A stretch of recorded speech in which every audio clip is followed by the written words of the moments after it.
I never imagined a spotlight could illuminate my world so brilliantly, only to cast it into shadows later.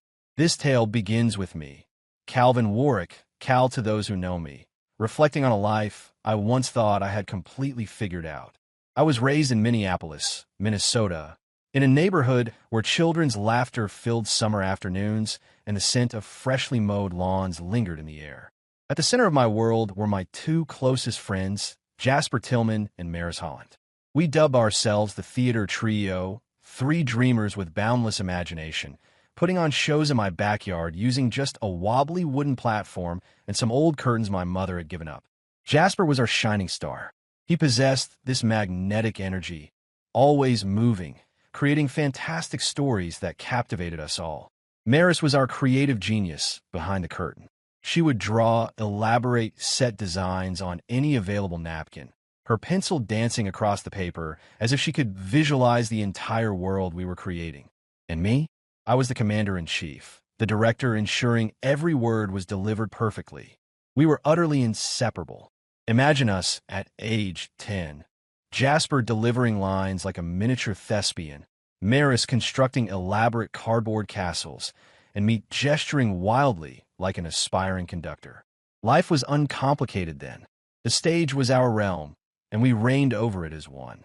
Everything began to change during our teenage years. Maris transformed first. She evolved from the athletic tomboy, who could outpace both of us, into someone who commanded attention. Her short braids grew into flowing dark waves, and her rough edges mellowed into something that made my heart race. I noticed these changes. So did Jasper. We never spoke about it, but tension grew between us. One evening, after a late performance at the community theater, we lay in the grass gazing at stars. Maris reached for my hand in the darkness. Her touch was warm, sending my heart into overdrive. I thought perhaps she shared my feelings. Then she released my hand, brushed it off with a laugh, and hurried to catch up with Jasper. I convinced myself it meant nothing. I couldn't have been more mistaken. Now, before we continue this complicated, winding narrative, let me take a moment. I'm curious about where you're tuning in from. Give yourself a mental high five, or better yet, share this story with someone else. And if you're already invested, don't forget to hit subscribe to stay with me. Believe me, what's coming next is worth the wait. But that starlit moment wasn't the final time Maris blurred the boundaries between us. Fast forward to senior prom season. I'd invested countless hours mustering up courage to ask her, spending afternoons in my backyard practicing my invitation, my hands trembling with nervous energy. Finally, I caught her after classes ended, with Jasper lingering nearby, as usual. The words tumbled out before I could second-guess myself. "Maris, will you be my date to prom?" Her expression froze, like a deer caught in headlights. Jasper lounged against the lockers, a knowing smile playing on his lips. She stumbled over her words, explaining that Jasper had already secured her as his date the previous evening, beneath the stadium bleachers following the football game. I hadn't even realized Jasper harbored those feelings for her. Or perhaps I had, but chose to ignore the signs. My heart plummeted as if I'd been struck in the chest. Jasper gave my shoulder a casual pat. "Tough break, Cal. You gotta act quicker next time." Maris kept her gaze fixed on the floor. That interaction haunted me. It wasn't simply about missing out on prom. It marked the first visible crack in our friendship's foundation, a fissure I couldn't mend. I journeyed home solo that afternoon, absent-mindedly kicking stones along the pavement, replaying that summer evening when her fingers had intertwined with mine. Had it been meaningless? Or had Jasper witnessed that moment and decided to stake his claim? I remained oblivious then, but something sinister was taking shape beneath those theater lights we cherished. Something that would return to torment me in the future when the stakes extended far beyond a high school dance to encompass my entire existence. Following that crushing prom revelation, I accepted that my chances with Maris had evaporated. Jasper had made his move, and I wouldn't challenge my best friend position. I buried those emotions deep inside, like an abandoned script never meant to see the stage. Time marched forward. Post-graduation, the theater trio began to separate. Jasper headed to New York, pursuing Broadway's allure. Maris chose Chicago, immersing herself in Northwestern's set design program. I remained in Minneapolis, climbing from community theater productions to directing at smaller downtown venues. I convinced myself I was content. The stage had become my universe now, leaving no space for old heartaches. Time flowed like a river. At 25, I was finally gaining recognition with an intense production at the Jungle Theater. That's when fate intervened, bringing Maris back into my world. Fresh from completing her education and securing freelance set design work, she appeared in my rehearsal space one winter afternoon. She'd transformed, her presence more refined, as if she'd sculpted herself into the creative force she'd always aspired to be. Our eyes connected across the room, bridging the years between us. With her trademark wit, she tossed me one of her signature napkin drawings, mentioning she'd heard about my need for a designer. I couldn't help but laugh, hiring her without hesitation. That evening, we found ourselves sharing drinks at a gritty bar near Lake Street. Words flowed naturally, erasing the gap of time. She casually mentioned her split from Jasper, who remained in New York. I deliberately avoided probing further, preferring to leave those details unexplored. Everything accelerated from there. Our professional collaboration flourished, her artistic vision elevating my productions beyond my imagination. Extended theater sessions evolved into coffee dates, shared meals, and eventually something deeper. Following an exhausting technical rehearsal, we found ourselves on the theater's catwalk. Below us, a solitary ghost light cast its ethereal glow. As she leaned closer, her shoulder against mine, I kissed her. Unlike our tentative teenage encounter, this was passionate and certain, as if we'd both anticipated this moment. Months later, beneath that same dim light, I proposed on that very catwalk. Her acceptance felt like a victory I'd long awaited. We exchanged vows in an intimate ceremony near the Mississippi River. Jasper returned for the occasion, radiating confidence after his modest Broadway success. I chose him as my best man, believing it was appropriate. He stood by me, joking about claiming my leading lady. Everyone shared the laughter, though I noticed his embrace with Maris lasted a moment too long. I dismissed it, convinced we'd outgrown our youthful drama. Life progressed steadily. Our family grew with Lena's arrival 2 years later, followed by Milo. My directing career soared while Maris's designs earned critical acclaim. We were partners, both professionally and personally. The theater trio had become a duo, and I convinced myself this arrangement was superior. But Jasper remained a persistent presence in our lives. He would reach out during odd hours, often when I was still at the theater, catching Maris in private conversations. I'd overhear her distinctive laughter, a sound that stirred uncomfortable feelings within me. She dismissed these calls casually, claiming they were merely friendly catch-ups about the past. I'd acknowledge without comment, suppressing my unease. Then came that pivotal evening when rehearsal ended earlier than usual. Our house was silent, the children peacefully asleep. I discovered Maris in the kitchen, engrossed in a phone conversation. Jasper's voice carried through the speaker, charming and intimate. She hadn't noticed me lingering by the doorframe.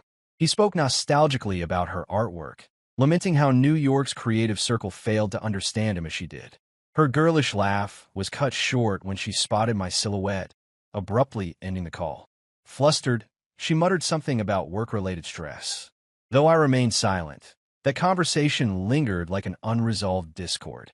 The situation intensified during my direction of a major production. Maris was crafting an elaborate, intricate set design for our contemporary interpretation of Macbeth. As rehearsals intensified, her evening returns grew increasingly delayed. She attributed these late hours to workshop refinements. Initially, I accepted her explanations. However, one afternoon, I decided to surprise her with lunch at her studio, only to find it deserted and secured. My heart sank. My calls went unanswered until she eventually texted, claiming she'd been sourcing materials at a distant fabric store. Doubt clouded my mind. Later that night, I discovered damning evidence, a discarded receipt from a St. Paul bar, dated during her supposed work hours. Alone in the darkness, I contemplated the implications. Was there a clandestine meeting? Was Jasper involved? I kept my suspicions hidden, but suddenly the theatrical illumination I cherished seemed to cast more shadows than light. These suspicious patterns and the discovered receipt tormented me, yet I maintained my silence. I struggled to accept that Maris might be concealing something, especially after our years of shared dreams and achievements. As Minneapolis plunged into its harsh winter, I immersed myself in directing a new production at the historic Ritz Theater. The play was atmospherically dark, filled with ethereal elements, and I was determined to achieve perfection. Maris contributed with a hauntingly surreal set design. We should have been working in harmony, but her unexplained absences increased. She'd disappear post-rehearsal, citing prop hunting or vendor meetings.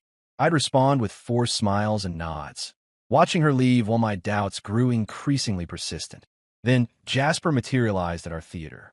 He sauntered in one frigid afternoon, his coat flecked with snowflakes, wearing that characteristic smirk of superiority. He claimed Broadway had exhausted him, said he needed respite in familiar surroundings. I detected the falsehood immediately. His gaze darted toward Maris too eagerly, and her response, that radiant smile, sent chills down my spine. She embraced him with lingering intimacy, right there in my presence. I maintained professionalism, shaking his hand, while my thoughts raced chaotically. The timing seemed calculated. What hidden agenda drove his return?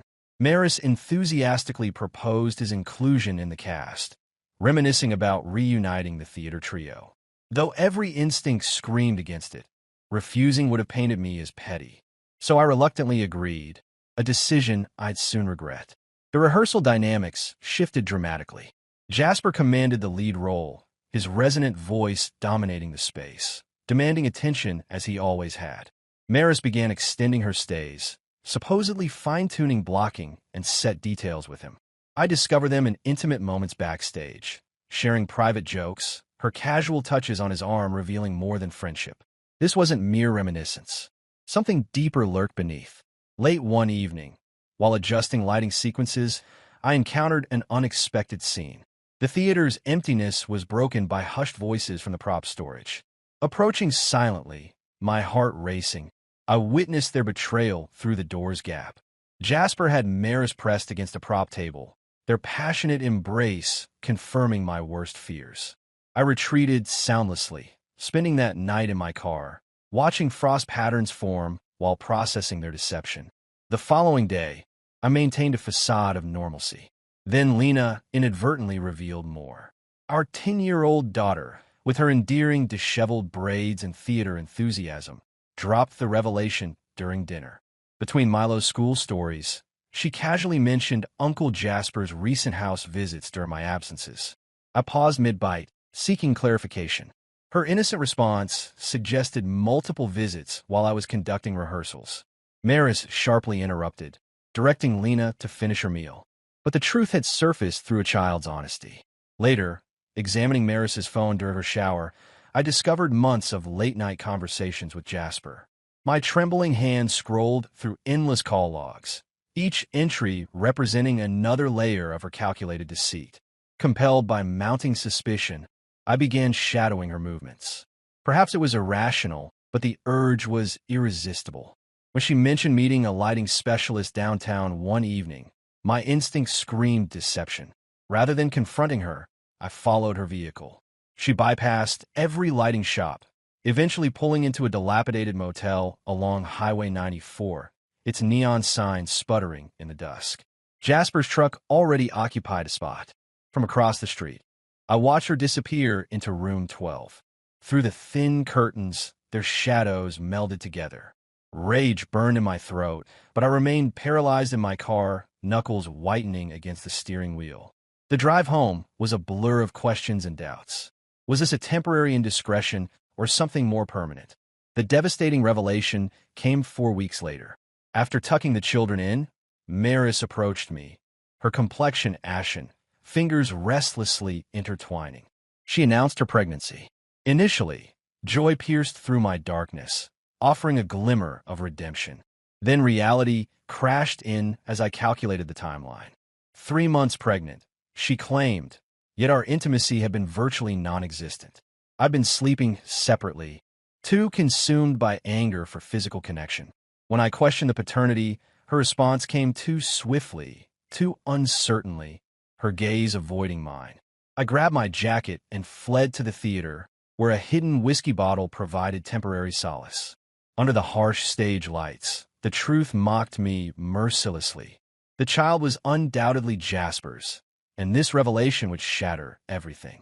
That alcohol-soaked evening marked my darkest hour. Following Callista's arrival, Minneapolis became unbearable. Every familiar sight seemed tainted by Maris's infidelity. I gathered my meager belongings, bid farewell to Lena and Milo, and headed southward. St. Louis, Missouri became my refuge, its vastness promising anonymity. I secured work directing at a modest theater near the Arch, hoping fresh surroundings might cleanse my memories. They didn't. Nights proved challenging, alone in my rented space, haunted by hospital memories, questioning my decision to leave. Though bourbon became my constant companion, I maintained enough composure to continue working. About a year into my St. Louis exile, I encountered Nora Vance. On a brisk autumn afternoon, seeking refuge from a looming script deadline, I wandered into a quaint coffee shop along Delmar Boulevard. There she sat, nestled in a corner, absorbed in annotating manuscript pages. Her dark hair was neatly tied back, reading glasses perched precariously on her nose, beside a half-consumed latte. I'd seen her name in local theater circles, a playwright renowned for crafting brutally honest narratives. Mustering courage, I approached her table. After complimenting her recent production, I inquired about her current project. She evaluated me with a knowing smile before sharing a draft page. It detailed a man fleeing his emotional demons. Her insight felt uncomfortably precise. We conversed until closing time, sharing tales of theatrical tribulations. She revealed her own past, a decade-old divorce from a husband who betrayed her financially. Writing became her salvation, she explained. I admitted directing was my escape. Our coffee meetings evolved naturally. Soon we were sharing intimate dinners and spending late evenings analyzing scripts at her residence. Nora's presence was grounding, her intellect razor-sharp, a stark contrast to Maris's volatile nature.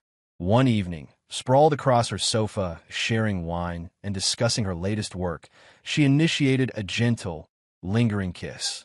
My heart raced, not from mere attraction, but from a long-forgotten sense of security. We developed our relationship carefully, authentically.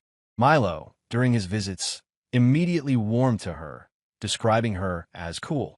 He maintained weekly calls from Minneapolis, helping me stay centered. Lena remained distant, still processing the divorce's aftermath. I respected her space, believing time would heal the rift. However, the ghosts of my past refused to remain silent. One night, my phone displayed an unknown caller. Through static interference came Jasper's voice, clearly intoxicated. My stomach churned. He'd returned to Minnesota. He slurred, mentioning he'd heard about my new life. He asked about Callista. I tersely ended the call, refusing engagement. I kept this from Nora, though it deeply unsettled me. 2 days later, a letter arrived, unmarked except for Jasper's unsteady handwriting. He expressed remorse for destroying our friendship, claimed terminal illness with symptoms of hemoptysis, and pleaded for forgiveness and Callista's care. I destroyed the letter immediately. That night, I dreamed of Jasper on the Ritz's stage, under flickering lights, blood streaming from his mouth. I awoke drenched in perspiration to Nora's concerned touch, asking what troubled me. I dismissed it as nothing. The pressure remained relentless. Nora and I immersed ourselves in developing a new production, her script exploring a broken family's dynamics, with me at the helm. As opening night approached, Milo's call pierced through my focus, his voice strained with emotion. He revealed that Maris had appeared at his school, bearing a message for me. She wanted my presence at Callista's first birthday celebration, with Lena apparently pleading for the same. I firmly declined, explaining my inability to attend. His subsequent silence spoke volumes before he shared that Lena kept an old photograph of me by her bedside. He disconnected before I could formulate a response. The revelation struck deep. The image of my daughter, cherishing a weathered photograph of me, created an ache I couldn't shake. Nora later found me lost in thought, prompting her concern. I confided about the call, Jasper's letter, and the haunting dream. Her response was resolute. I owed them nothing. She emphasized my freedom to create my own family now. Her words resonated deeply. We exchanged vows the following year in a modest ceremony beside the Mississippi River, reminiscent of my wedding to Maris, yet fundamentally different. Milo stood beside me, beaming with joy. Lena's absence was marked by a card expressing congratulations, though the emotional gulf was palpable. Nora and I embraced our peaceful existence, she crafting stories while I brought them to life on stage. Though the specters of the past dimmed, Jasper's letter remained a persistent whisper in my consciousness. Questions about his mortality and potential encounters with Callista lingered, though I actively avoided seeking answers. St. Louis became my canvas, with Nora as my guiding light. Yet beneath the surface, I questioned whether the shadows would ever truly dissipate. Our life in St. Louis evolved into something substantial, a peaceful rhythm of creative endeavors. A decade passed as I constructed a new reality where past wounds didn't dominate my daily thoughts. Yet shadows possess a peculiar ability to stretch across distances. Milo's visits brought snippets of Minneapolis life, shared over drinks near the river. He spoke of Maris, raising Callista solo. Her theatrical career diminished after the affair became public knowledge. The industry's rejection manifested in sparse work opportunities and social isolation. She survived on minimal design work for community productions, barely maintaining stability. I felt no sympathy. Actions carry consequences. Jasper's ending struck a devastating blow. Milo received an unexpected call from a hometown connection, delivering grim news. They discovered Jasper's body in a dilapidated Duluth apartment, where he'd lain undiscovered for weeks. The scene told a tragic tale, bottles scattered everywhere, his lungs ravaged by years of alcohol abuse. His return to Minnesota remained a mystery, both in timing and purpose. I couldn't help but reflect on his letter, the one I'd destroyed in anger. Had it been a desperate plea for help? Did he ever reconnect with Callista? Milo had no answers, and I chose not to pursue them. In the quiet hours of night, I'd find myself haunted by visions of his solitary end, his final breaths echoing through empty rooms. His past actions remained unforgivable, but the manner of his passing left an undeniable heaviness. Time accelerated with the children's growth. Lena's heart gradually thawed, leading to renewed communication. Her wedding took place in Minneapolis, an intimate gathering near the historic Ritz. I fulfilled my fatherly duty, escorting her down the aisle, my heart catching at the sight of Callista, now 13, her piercing gaze and dark hair a striking presence. She maintained her distance, observing from the rear alongside Maris. Milo attended with his girlfriend, a fellow musician from his college days. He'd remained loyal throughout, building his musical career in Chicago. He assured me he'd never harbored resentment over my departure. Witnessing their happiness provided some solace, though Maris's appearance that day, hollow-eyed and weary, revealed the lasting impact of our fractured past. An unexpected revelation emerged a month post-wedding. A mysterious package arrived at my St.